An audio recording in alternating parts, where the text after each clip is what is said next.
And so we are recording today's information, and I do have the closed captioning on, so if you're having problems, please let me know.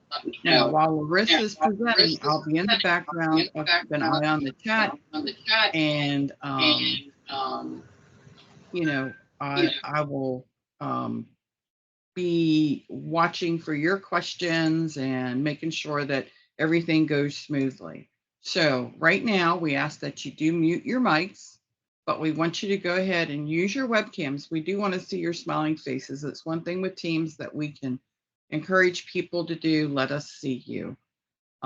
If you have questions, go ahead and use the chat box, and I'll bring those to Larissa's attention, and we'll get your questions answered. If you're having problems with the technology, I always recommend logging out and then logging back in. That seems to fix most problems. So you will get a copy of the slides that Larissa's using, any of the resource materials. Usually I include a couple of resource links where you can find information on the topic on the web. And the recording will be in your Teams, and we'll also give you a link where you can go back and you can watch today's recording. So a little bit about the University of Houston-Victoria Small Business Development Center. We are a member of the Texas South-West Small Business Development Network. And as you can see, our network is located at UTSA in the Institute for Economic Development. In addition, there are 9 other SBDC centers throughout our network. We are all funded by the Small Business Administration and the state of Texas, but we are not the SBA. As I said, we are hosted by the University of Houston-Victoria, and you can see all of our centers across our network are hosted by a university or a community college. Now, this is a big map because Texas is a big state. We have 4 networks. Our network stretches from Brownsville to El Paso and over through Austin. This area in red, that is our service area, and these are the counties that we serve. And if you are not located in this area, that's still okay. There are over 1,000 SBDCs across this nation, and you can go to www.americassbdc.org and find the SBDC that provides service in your area. And the reason why you want to do that as a business owner or entrepreneur, whether you're starting, you're growing, or you're transitioning, these services are at no cost to you. They are confidential and they are client driven. So wherever you are in your business, the business advisors of the Small Business Development Center can help, and they are available for the life of your business. Now, I will note, we don't provide legal or tax advice. And so when you're working with a business advisor and you need that kind of advice, they all say, hey, you need legal assistance or you need tax advice. And we do know those professionals who can assist you. Now, as I said, our advising services are at no cost. And you can see here, these are just a few of the things that we help our businesses with. And actually, when you come in and you work with a business advisor, there's no hoops to jump through. We are client driven. So if you want to work on business expansion, that's what we work on. If you need help with permits and licensing, that's what we help you with. In addition, we provide no and low cost business training, whether it's in person or in webinars like today's event. In addition, remember I talked about being part of a network? We have specialty resources like these listed, and they are located primarily at our network headquarters there at UTSA. So when you need help with market research, international trade, maybe getting into government contracting, your business advisor and you as our client will work with those specialty centers to get you the assistance you need. Now, this is where you can find our center. We are here on Airline, right next to the Cathedral Center. And I'm sure most of you have seen our nice new building. It's really, really nice. And this is how you can get in touch with us. Our phone number, this address right here, the uhvsbdc.com, you can see our training opportunities. And if you want to see our webpage, that information is there as well. And I've also put that in the chat. So at the beginning of the chat, you'll see that same information. Now let me introduce you to today's presenter. Larissa Niemeyer works with the Golden Crescent Workforce Development Board in Victoria, and she is a child care business specialist. So she works with child care centers in the 7 counties of the Golden Crescent workforce area. Now, these are centers that have been contracted with Golden Crescent Workforce Solutions to accept child care subsidies through the Child Care Services Program. So she wears a lot of hats. She mentors, she coaches, she provides business support to these child care centers. She has her degree in elementary education, and she also has a master's in accounting, both of those from UHV. So we're proud to have Larissa join us today. So if you will give me just a virtual moment, I am going to turn this over to Larissa.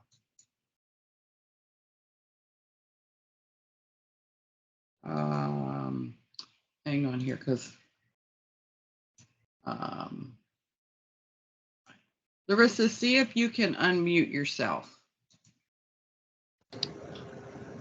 There we go. Good. Okay. So you can hear me. Let me stop sharing. Okay, and let's see if we can get your slides up. Okay.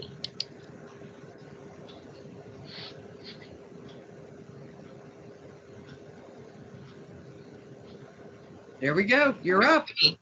Okay, there we go. Okay, so everybody can see the slide. All righty. Well, good morning, everyone, and thank you for all the information, Jean, and for the introduction. As Jean said, my name is Larissa Niemeyer, and we work here with the Workforce Development Board. The information I'm going to share today about the Child Care Provider Expansion Initiative, while I do work with the child care centers that are contracted through TWC, with the subsidized childcare, this grant that I'm going to share information about today is open to any childcare providers. You do not have to be contracted through TWC. So it's some good information, you know, for lots of different kind of people. So let me go ahead and get started. So it's got a long name, Child Care Provider Expansion Initiative. I'm just going to call it Expansion Grant from here on out, if y'all don't mind. And then also, so how does this expansion initiative fit in with the employer partnerships? So I kind of, before I get started, I'm going to share a poll with you because I kind of want to see like who's actually on. So who we're speaking to, because it's open, you know, I want to see if there's any people from the childcare industry or other industries. So kind of who we're speaking to, so I can kind of, you know, speak to both. Okay, so if you don't mind, and let me see. So it's not showing the QR code like it's supposed to. But maybe if y'all don't, so this worked perfectly yesterday. So if you wouldn't mind maybe putting a little note in the chat, like are you in childcare? Are you in other industry? Just so I can kind of get an idea of who's on today. We'll just take a second to do that. Okay. Okay, so co-owner of a small mechanic shop. Okay. Okay. Awesome. And childcare.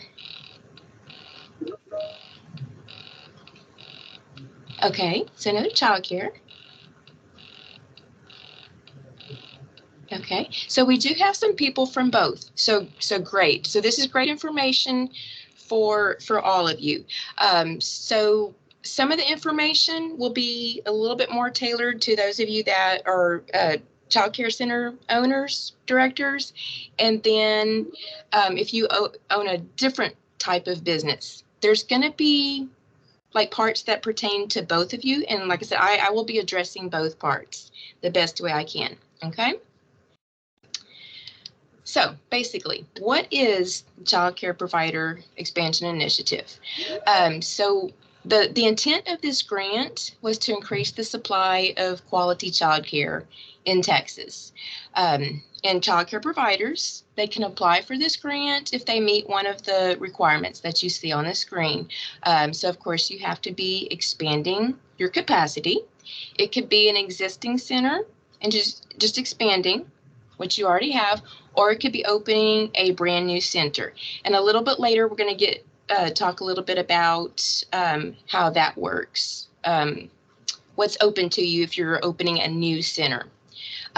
Located in a child care desert, the big thing right now is that you are entering a partnership with a local business. So that's why I said I'm going to be addressing, both industries, well, child care and other. Okay, and then also, of course, increasing the number of infant slots from 0 to 17 months. So, what's the big deal about the push for expanding infant slots? We're hearing a lot about that in childcare right now.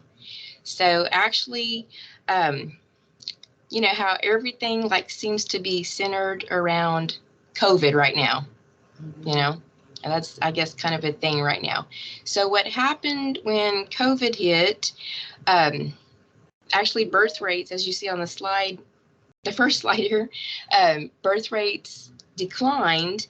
And that's so supposedly as the lockdowns went into place, we had less immigration into the United States, less, those births were kind of cut out. So our birth rates declined, but then what happens? Everybody's home. So then we had kind of a spike in birth rates in 2021. So if you know baby boomers, or if you are a baby boomer, not quite to the extent of the baby boom, but they're calling it a baby bump. So we have all these babies now, and some people call them COVID babies. I don't really like to say that, but that's kind of why this has come about. So we have a lot more babies now that need a place to stay so mom and dad can go to work. So since we're talking about COVID, when COVID hit, lots of businesses shut down. Well, so what happens to daycare centers? They shut their doors as well. So no daycare, parents can't go to work. So it's kind of like just a cycle. If parents can't go to work, businesses suffer.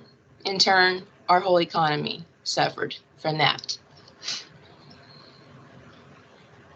So that's kind of what we're trying to alleviate some of that with this grant. So the response to all of that for the Workforce Commission was back in October of 2021, TWC released child care relief funds.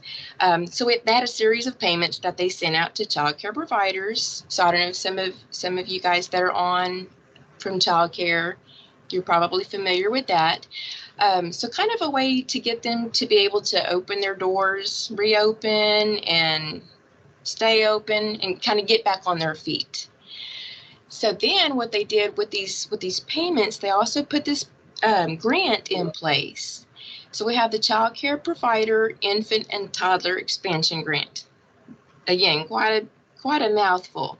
So they implemented this grant to encourage the child care centers to add more infant and toddler slots, or either to take some of their slots that were existing already and convert them to infants and toddlers. Because I know, again, if you're in childcare, you understand all about their ratios, and you can only have so many kids at one age, and it's really you got to really keep track of it. So you guys that are not in childcare probably like, what? But you really have to watch the ages of your kids and how many you have. So that's kind of a tough situation to deal with right there. So now the initial part of that grant expired back in December, but so they still had some funds to do something with. So they extended the grant now through November 30th, but the requirements have changed a little bit. And so that's really what we're going to get into today. Okay. Okay, so again, this is a little bit of repeat. So childcare centers can apply for this portion of the grant, provided that they enter into a partnership with another business or businesses, doesn't have to be just one business, and they're expanding their infant slots. Okay, so I've had a lot of questions. It's like, okay, what do you mean by a partnership? How do I do that? Okay, so again, there's two sides of this, and it doesn't have to be just on the part of the daycare center. So I'll address how, if you have another kind of business and you think, okay, this sounds like a pretty good deal for me, but how do I get started in it? How do I find a daycare that might be willing to do this? We'll talk about that here in just a second. Okay, and these are just some ideas on how you can do a partnership. Okay, it could be really as simple as you want to make it, or it can be as complex. It kind of depends on your business and the daycare, what you're willing to do, what each side is willing to do, and what fits your needs the best. So the first example we have is the childcare provider contracts with the employer to serve only children of their employees. So it's kind of restricted to just employees of that business. Also, the program is allocating or reserving a certain number of their slots for those employees' children. So it could be, I'll say 5 slots or 10 slots, depending on the size of the center. However many slots you want me to reserve, and then the business might say, okay, well, we're going to pay for 10 slots. And so that could be part of the partnership also. And I mean, they could just be reserving them. They could pay a portion of the slots. Again, that will need to fit your needs. Okay, both parties involved. Another idea is employers might be able to work with the childcare provider to be open during the shifts that their employees work. So I know that depending on the area where you are, if your business operates, okay, I've got night shift workers. Well, a lot of daycares, I know here in Victoria, we don't have daycares that are open 24 hours a day. So some of the bigger cities, they do, and that works well for those businesses, hospitals, plants that are operating around the clock, because it's really hard to find daycare if you're doing those kind of shifts. Also, the employers could simply have an agreement with the daycare provider to refer their employees to that provider, if they have an employee that needs childcare. So then that helps the daycare center because it's going to boost your enrollment. Also, another example is childcare programs can offer services on or near the other business's campus. So, and that, like I said, that's depending on the needs. And there's a little bit different requirements that we're going to get to a little bit later too. If you open a center on campus, there's a lot of factors that go into that. So it's a little bit different situation, and may not be for everybody. So you can open it on the employer's campus or off-site. So a good idea might be like, okay, well, I have a daycare that's just right down the street from me. Maybe that would be a good partner. My employees are there, drop off the kiddos, and get to work. Okay. Let's see. So usually partnering with a childcare provider that is separate from the business, so off premises, means that the childcare provider would hire and train their own staff, and of course, take care of all the aspects related to the center. And childcare providers and employers pursuing formal partnerships should ensure that a written and signed agreement is in place. And we're going to get to that in a little bit as well, about what are some things that we need to discuss, and then actually what needs to be in this agreement, okay, in this signed agreement. Alrighty. So why do you want to form a partnership? Okay, so here we go, a little bit of benefits for the Child Care Center, and then we're going to talk about, like, how is it going to help another business? Why do I want to get into doing this? So if you form a partnership for the Child Care Center, of course, then your enrollment is going to be a little bit more stable, because you have that steady source, of kids coming in, so you can count on reliable and constant income, okay? Because you have this local business that they're sending their employees' kids to you, so it's kind of a little reprieve from, like, oh gosh, I'm losing kids, they're going to school, but I know I'm going to have this steady source of kids coming in.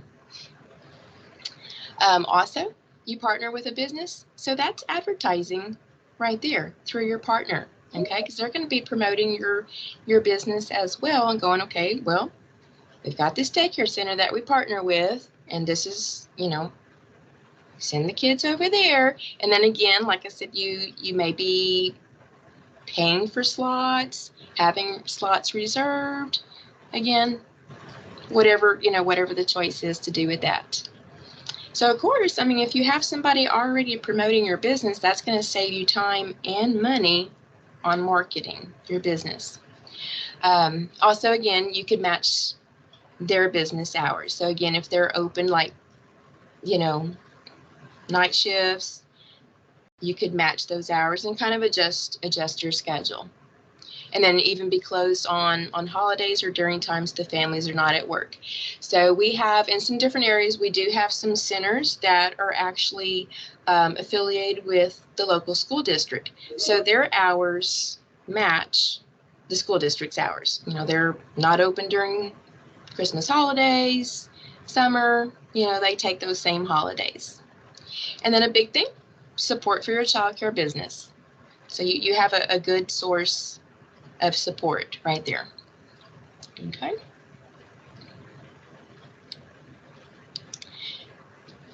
Okay. So now, kind of on the flip side, if you are the owner of a different type of business, why do I want to do this? What's in it for me? Okay. So for this employer, your employees are going to have reliable childcare because you already have a place for them to take their kids. So that should reduce people being out of work and missing work. I don't know. Is that seeming to be a problem? Or anybody going to put that in the chat and share? I think probably so. Seems like right now, like, we have a lack of people. I know everywhere I go, it seems like everybody's hiring. I saw a sign yesterday, still hiring. So have a lot of openings. So we need to get everybody to work and be able to come to work every day. Okay, also here's a big thing for these employers, tax credits. Tax credits for employer-sponsored childcare, and we're going to get really into the meat of that here in just a second. How that works, and how you can qualify to get those credits, and then deductions. More attractive benefits package for recruitment, because again, we see that we have a shortage of people wanting to fill a lot of these positions. So I know, as an owner, manager, you get good people in there. You want to do everything you can to retain your employees, everything you possibly can. Okay. And here's a flyer talking about the expansion initiative, and again, how it can benefit you. And it's pretty much the same information. There is a QR code there that you're welcome to scan, and we're going to put these links in the chat also. And I think Tammy just put one of the websites in the chat. So Tammy, thank you for doing that. And there's also the email down there at the bottom next to the QR code. That's for the really, like, the company that manages this grant and is kind of handling it is Civitas. Civitas strategies. And so if you have any question about this grant, how it can work, what can it mean for my business, send them an email. They're excellent about responding. Like, you'll get a response, definitely in the same day, usually a couple hours after that. So anything that you could possibly think of, shoot them an email. There's lots of information on that website that Tammy put in the chat. Sorry, lots of information out there.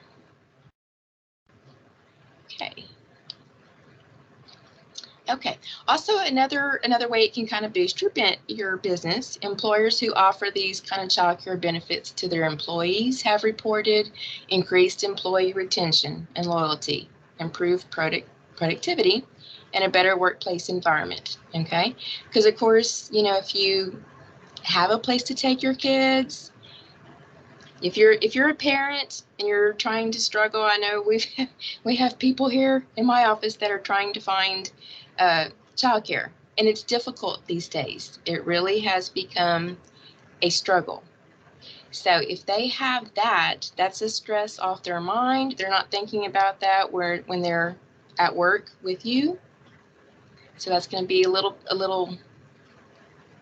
better for their productivity. So all of this leads to reduced expenses in employee absences and turnover, and higher profits due to increased productivity. Okay. Are there any questions so far that we need to address? Or we're good? I'm not seeing any. Okay. I would suggest everybody, as we go through this, go ahead. As those questions come to mind, put them in the chat.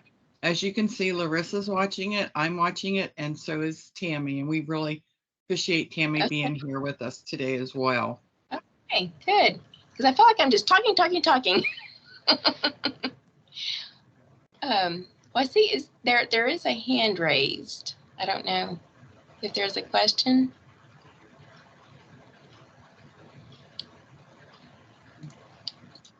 Let me just. Okay. We'll see if that's a question or not. Yeah. No. Anybody can unmute themselves and pop with a Sure. question. Not a problem. So, Bianca, if you want to go ahead and unmute yourself, you can do that and ask Tammy Larissa your question directly.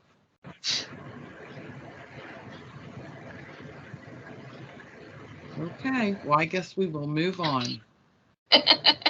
Okay, and if you have questions, I'm going to do my very best to answer them the best way I possibly can. And if I don't have the answer, I will find you the resource or direct you to that website or email where you can get an answer to your question. Okay, so we're talking about how it can benefit both types of businesses in different industries. So actually, to encourage businesses to provide childcare to their employees, the government is offering this tax credit. So that's always good, right? To cover some of the cost of providing that childcare for their employees. So we have the employer-provided childcare credit. So that's going to give the employers a tax incentive for offering these childcare benefits. So for example, employers can reduce their taxes that they owe by taking this credit for these childcare related expenses. And we're going to really get into that here in just a second. So the employer provided childcare credit, and here's the Internal Revenue Code if you just really want that to look it up, Section 45F. So here's the meat of this credit.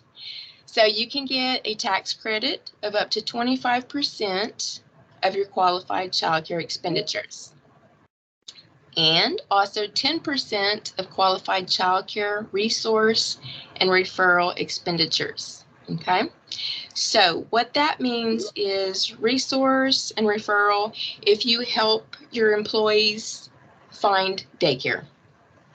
That's what those mean. It's a big mouthful, but that's all it means. And then the credit is capped at $150,000. So again, with these, this is the information about it, but then I would always, suggest contacting your CPA, tax attorney, whoever you use to prepare your taxes, or if it's you, do your due diligence and, research the credit and see how you can benefit. If it benefits your business, it's really great. 'Cause, any credit that you can get is going to help out.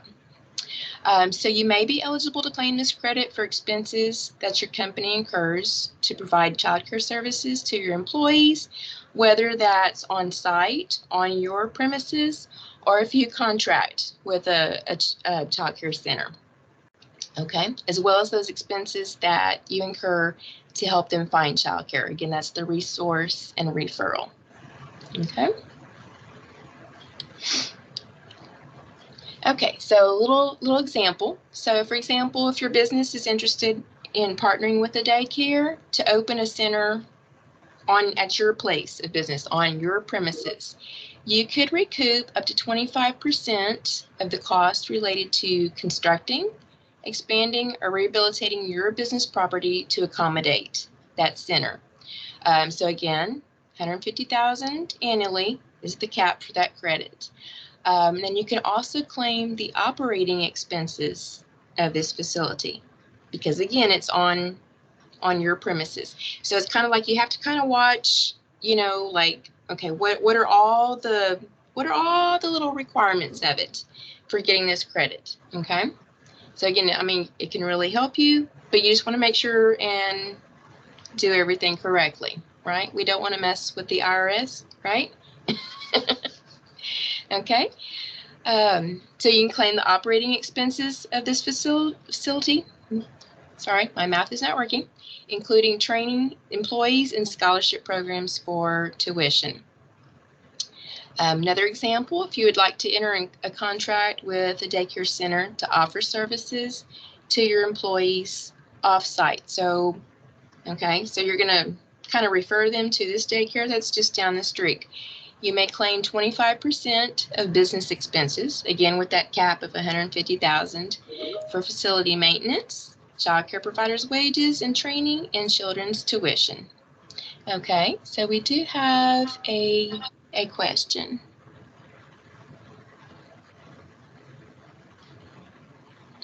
Okay, let's see what that is.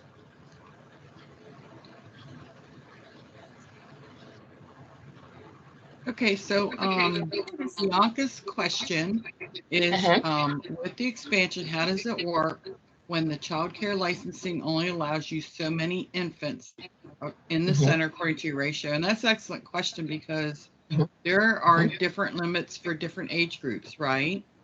Right, yes. Well, and that's if you want to expand, if you're going to add new slots, Bianca, that would be, contacting licensing, and you'll have to get licensed for those additional slots. And if you're adding totally new slots, like if you have some extra room, I know one of the examples that we talked about was one of the centers had an extra room that they had been using like for storage or something. So they decided to clean all that stuff out and actually use it as an infant room. So that added, however big the room was, because you got to look at your square footage also.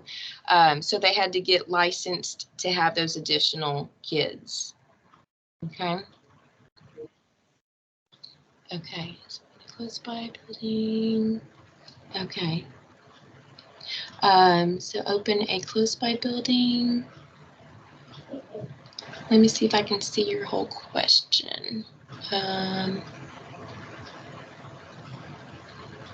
Okay. Close by building. Yeah, you can open something that's close to one of the other businesses. Okay. And then another question about resource and referral. So basically, that just means like the other company helping find daycare, help locate a daycare for the employees. I don't really have a good example for that, but I mean that's all it means. That's all it means. It's a resource and referral sounds like really, ooh, what is that? But that's basically all it means. So they could be like contacting different agencies, like we have childcare services. That's the subsidized childcare. So it could be, this business saying, okay, we're gonna help you find, we're gonna contact CCS, see if you qualify. That could qualify as resource and referral expenses. I mean, if there may not be any expenses, involved in that either. So you have to kind of see, like, what you need to do. Okay.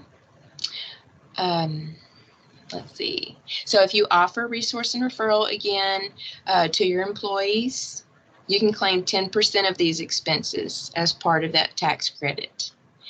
So that's in addition to the 25% of the direct services expenses you can claim, but it is included in that cap, that $150,000 limit. Okay.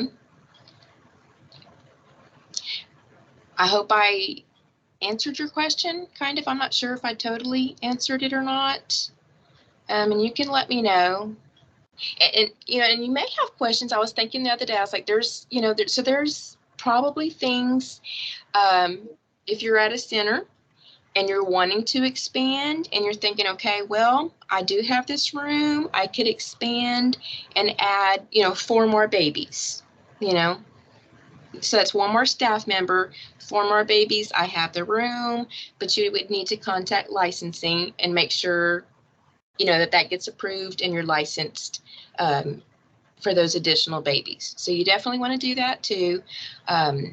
So just, make sure that you get all of that in place. Okay. So under this tax law, with this credit, so the provision of employer-paid child care expenses is considered a fringe benefit that may be excludable from your employee's taxable earnings, with certain requirements, of course.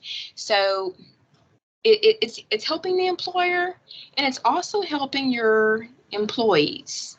Okay, so the benefit must be provided pursuant to a dependent care assistance program that your business offers to all the eligible employees. Okay, so meaning your employees can claim their kids as dependents, and the child care services are necessary, so of course they can come to work. Then your business can provide up to $5,000 in child care assistance to each employee, and then in turn you exclude it from their taxable wages, because as we said, that could be considered a fringe benefit. Okay, so if you're excluding it from their taxable wages on their W-2, of course that's going to help the employee, lower taxable wages, lower tax liability for them, and then in turn that helps the employer as well. So when the value of the child care isn't treated as taxable compensation, your business also stands to save money because of your Social Security, Medicare, and unemployment taxes. You don't owe that on that fringe benefit because it's not considered compensation. Then, of course, it's the responsibility of that employee to declare this, as a benefit of that workplace funded child care when they do their taxes. Okay. There's a lot of components. I mean, there's good advantage, to gain from doing this if it works for you. A lot of little ins and outs of it as well. Okay, so this is kind of just a recap of what the credit entails. So again, the employer provided child care credit, that is quite a mouthful to keep saying. So can save employers, you could stand to save quite a bit on your taxes with these eligible expenses. So of course it could come out to work out better for you than just using a deduction. Usually if you qualify for a credit, it's more advantageous than using deductions. And then the employees can exclude, again, some of those benefits from their taxable wages as we just talked about. Then just a little diagram, 25% of the total expenditures for providing a qualified childcare facility, and then also contracting with a childcare facility. That's just another option for that partnership. What can I do? And then 10% of the total expenditures for the resource and referral.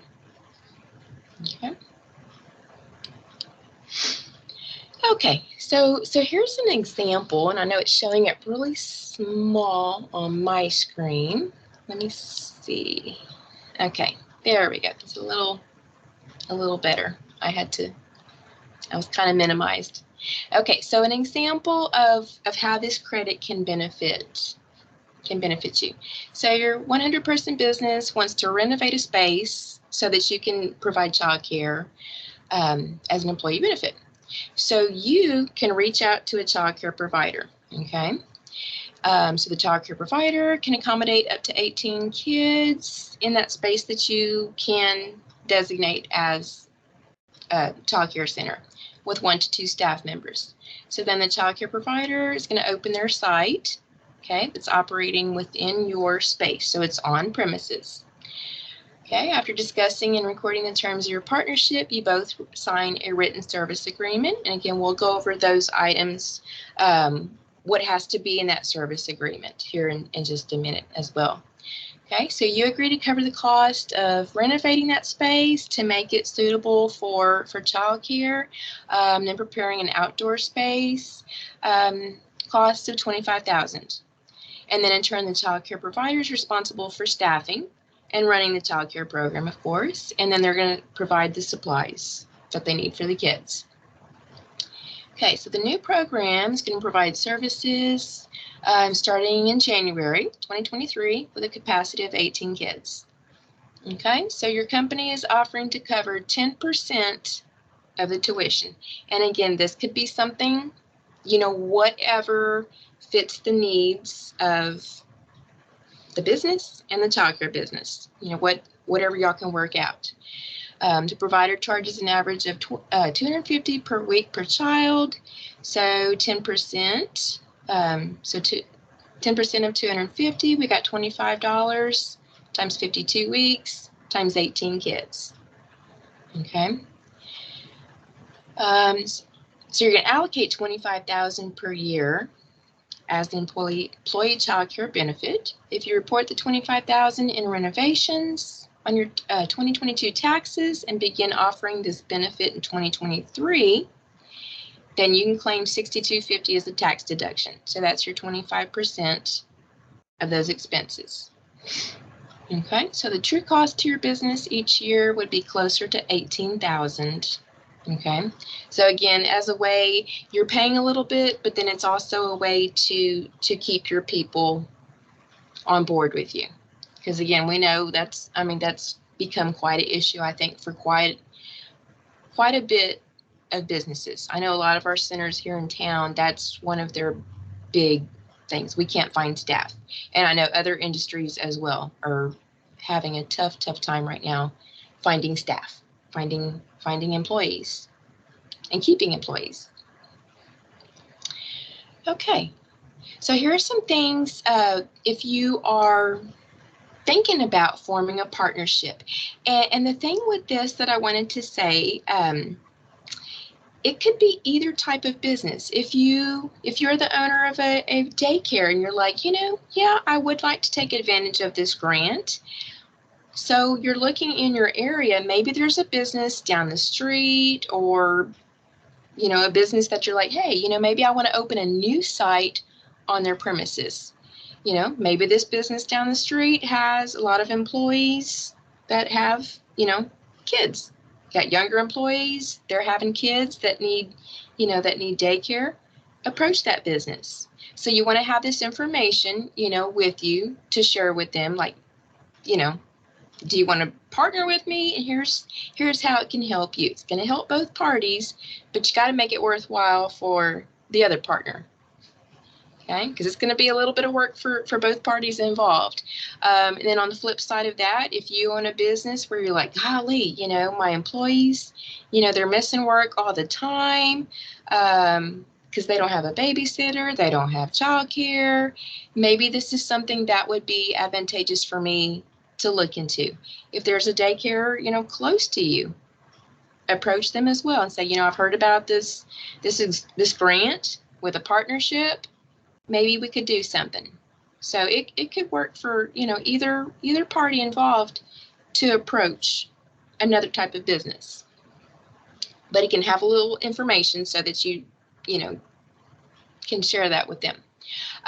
So definitely if you're thinking about doing this, these are some things that you want to keep in mind and kind of get worked out. And then in a minute, we're going to talk about what actually has to go into the agreement. Okay, so you definitely want to talk about the nature of the partnership. Is the program going to operate at facility operated by the employer? So is it going to be on premises, or is it going to be somewhere else, close by, within the community? Will the business directly pay the tuition for the reserved spots? So if you work it out with the daycare, well, I'm going to reserve 10 of your slots. I'm going to pay for those. Maybe I'll pay 20% of the tuition or 10%, whatever works. So how much will be paid and how frequently? Who's going to be responsible for collecting that remaining tuition if you only pay part of it? So if the employer collects the tuition as a payroll deduction, so there's another idea as well. Could run it through a cafeteria plan, depending on, what you have set up. Again, how involved you want to get it. So how will this be transferred then to that daycare provider?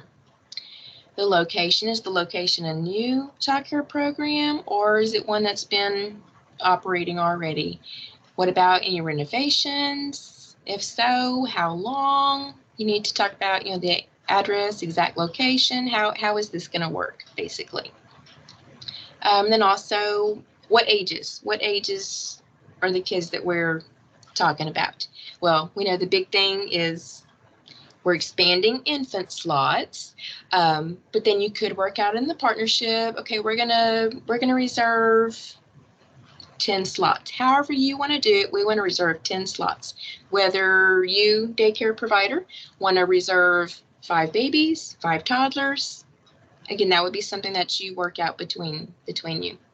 How many children can the program serve? How many slots are currently available? Will additional slots be reserved for staff if they open up? So all good things that you want to discuss ahead of time and work out all these kinks.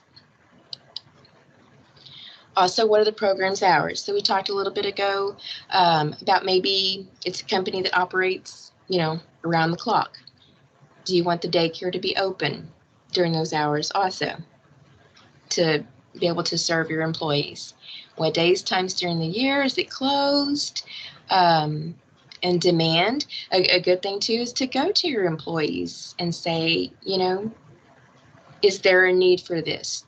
Would this benefit you if I contracted with a daycare provider? If you have employees that don't have little kids, it may not be something that you want to pursue. Okay. Then how many families or children might enroll? If that's a need at your business, you definitely want to look at that. The responsibility for the premises. So if the daycare is located on your premises, there's always things like, no, that's not my responsibility. That's supposed to be yours. That happens a lot. So that's definitely something that you want to think about and get worked out ahead of time, because you don't want to have some big repairs happen and nobody's wanting to pay for them, wanting somebody else to take care of it. So definitely some things to think about. Responsibility for employment. Are the daycare staff, is that going to be employers? Are they going to be employees of the business or employees of the daycare? So however you want to work that out as well. Okay. Responsibility for liability. So the daycare centers are required to have liability insurance. I think for $300,000 coverage. I don't think that's changed. So the child care provider must hold liability insurance for their program. If operating as its own business, the child care program should have its own business liability insurance covering their center, their space. And then also we have business property insurance. Okay, so again, if you're operating on another company's premises, you'll have to decide, what's mine, what's yours, how are we going to cover this should something happen to some of this property. Business liability insurance, the party that owns and leases the space should hold business liability insurance. If the program is operating within a company's facility, it's recommended that the child care program hold the business liability insurance. And then the last one on here is certificate of insurance. Excuse me. So if an employer chooses to directly hire the child care providers as employees of their business, and those child care providers work at a site operated and insured by the child care business, then the employer should ask that they're insured to issue a certificate of insurance. So covering that employee for their activities at the offsite location. Okay, so definitely some important things to think about. That's kind of may get overlooked a little bit until something happens, and then you're kind of wondering, oh, okay, so who's going to take care of this? So we want to kind of avoid that. Another thing that you may want to discuss with the daycare or between you, the program policies and procedures. Does the employer want to review the policies and procedures in place by the child care business? I know probably a lot of people would be like, no, that's not my expertise. I'm just contracting with you. We're partnering. You take care of that. But I mean, they may want to be involved in it or be aware of it. So again, that's up to the parties involved. And then, of course, the primary contacts. What are the primary contacts from both parties, their contact information? Basically, so who do we contact if this happens? Excuse me. A tickle in my throat. So the contract negotiation, if you need to make any changes. Sorry. And the basic day-to-day communication.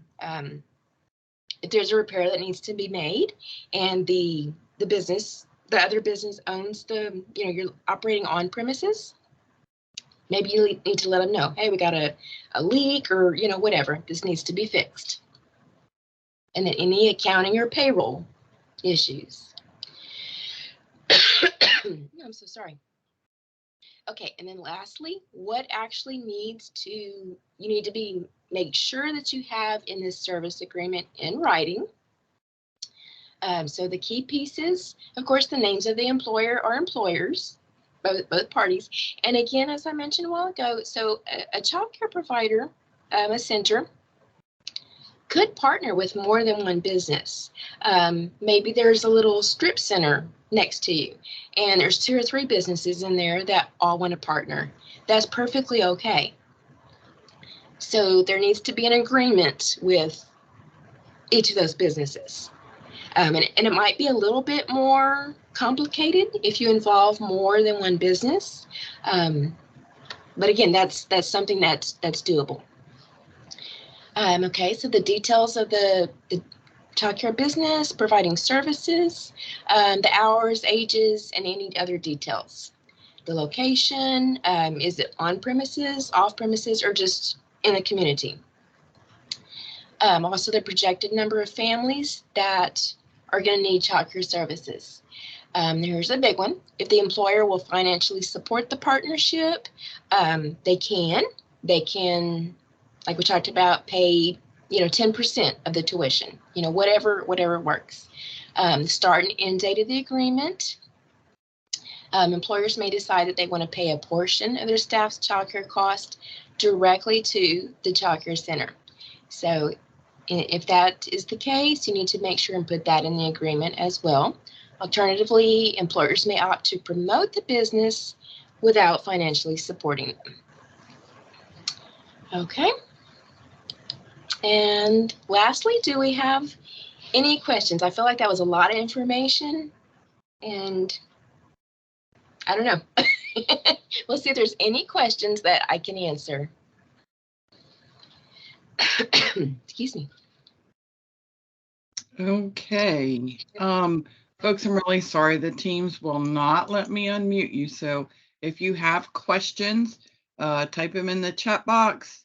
If you Okay. raise your hand, I will try and unmute you. Teams is new Okay. for me. It's not new for Larissa, but today Okay. all I can say is Teams doesn't like me. Technology is persnickety sometimes.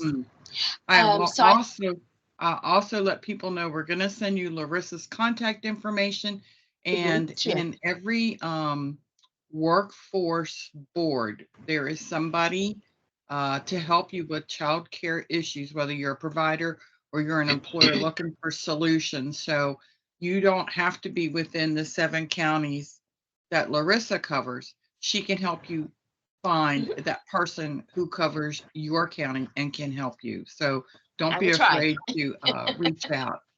So Alicia would like to know, are there any examples of service agreements? Yes.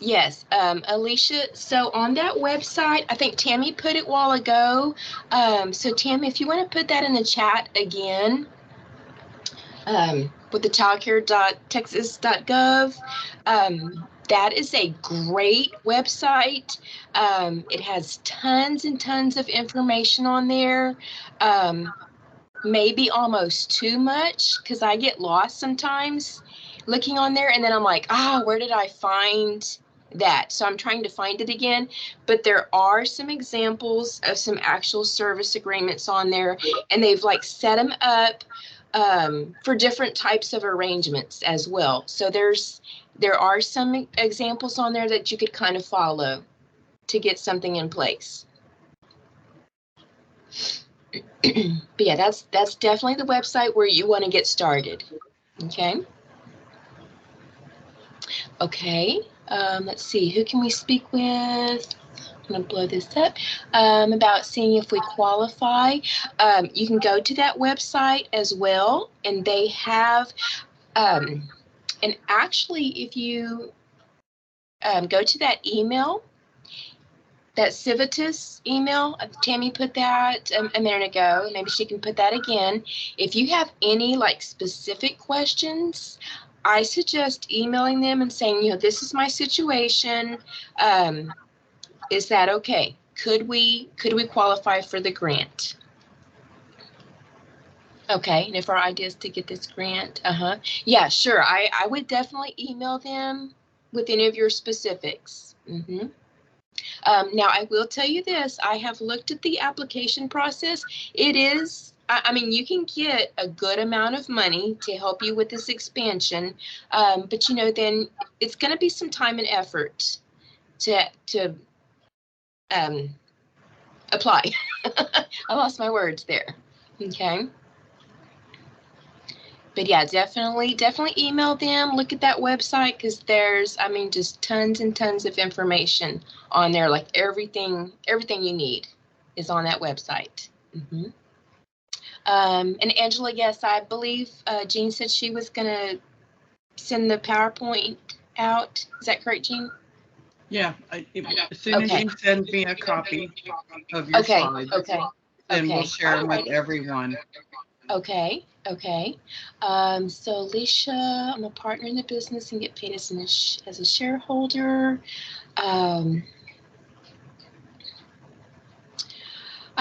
Alicia, actually, okay, so you get paid as a shareholder, not an employee.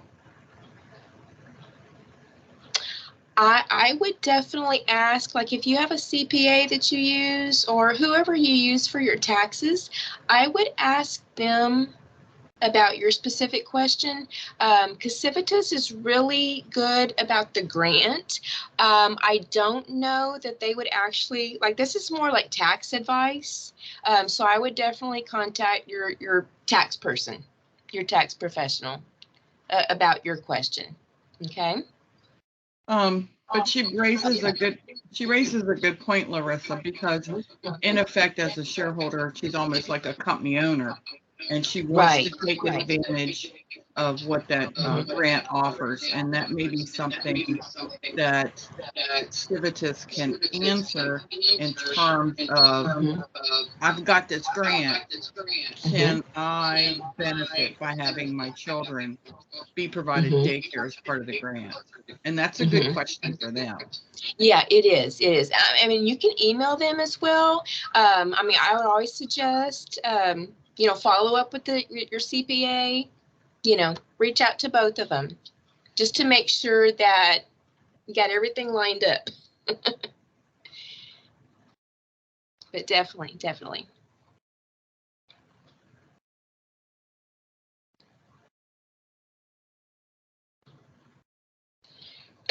Excuse me.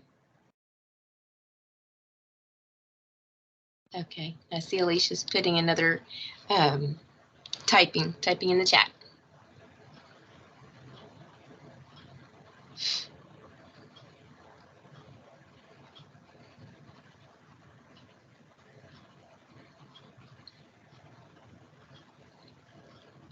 Okay.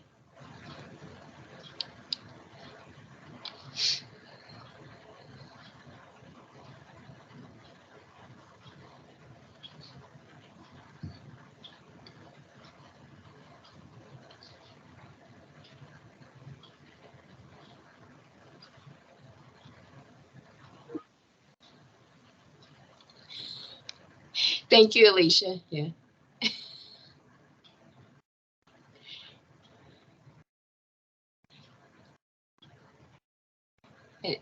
Let's see.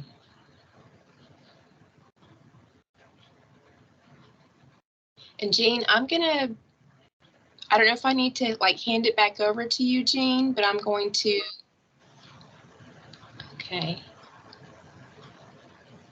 Let's see.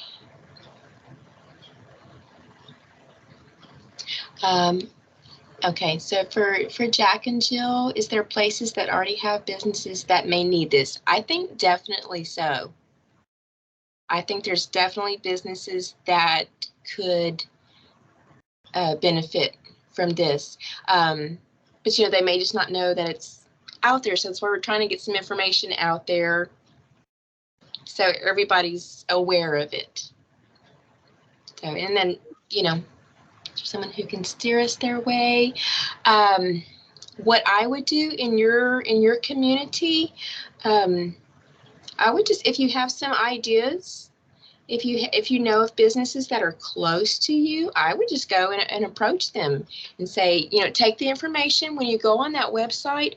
All the flyers that I shared in the presentation are on that website, so you can print those off and take them to the business and say, there's a grant for a partnership. We are interested in forming a partnership with you. Would this benefit you? Do you have employees that are needing daycare? Consistent, reliable daycare, and just go that route. Mm-hmm. Right. That's an excellent point. Marketing, it's point of marketing yourself. And, find out who this local contact is at your workforce board, and make sure that employer knows, hey, if they're interested in applying for the grant and working with you as the child care provider, this is the person to contact, because everybody always has questions. So, yeah, definitely. Okay. Thank you. Some very, very good questions. Yeah. Okay. I am not seeing any other questions. As I've said, we've got information up about how to contact the SBDC. I will send you Larissa's contact information, so you won't miss out. That email will probably come tomorrow. Today I am working from home. My AC went out. Isn't that the bane of South Texas? At least it's not August. Yes. But we hope that everyone has really gotten a benefit from being here. We appreciate you taking time to join us today. It's just awesome to have you here with us. And thank you, Larissa and Tammy, Oh, for you're making the welcome. time You're to welcome. provide the information. Sure, sure. Okay, and not seeing any other questions, we're going to go ahead Okay. and we're going to end the webinar. We have another webinar at 1 today. It's going to be on Zoom, and it's about marketing for small business budgets. It's with Stephanie Scheller. It's going to be awesome. So with that, we will see you at the next Okay. webinar. Thanks, Larissa. Oh, you're quite welcome. Thank you. I enjoyed it.